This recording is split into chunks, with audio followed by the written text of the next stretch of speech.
MIG welding technique that I picked up about over 20 years ago from an old timer in South Carolina, and I've been using it ever since. And basically it is just making a series of U's or cursive E's or small loops or whatever you want to call it.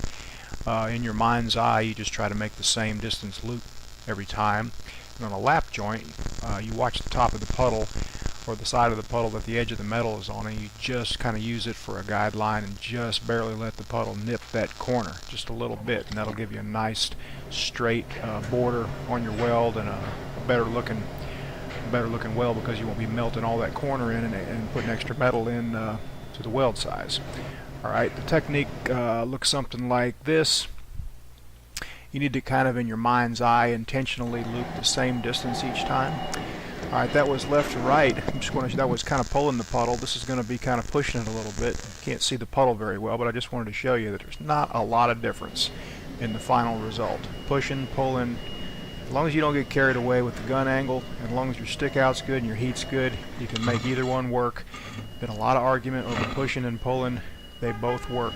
Alright, so there are some differences in, some subtle differences in penetration and everything, but sometimes you have to weld right to left, sometimes you have to weld left to right, sometimes things are in your way. Same technique, same exact technique, works both ways.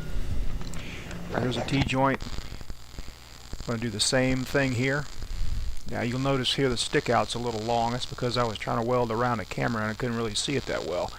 But you'll see when the lens is lifted, it's a pretty good result anyway. So it's pretty forgiving if you have everything else set up right. You see that looks familiar? Same technique. Just barely loop back into the puddle. Works on multi-pass welds just as well as single pass welds. Anything horizontal, overhead, flat.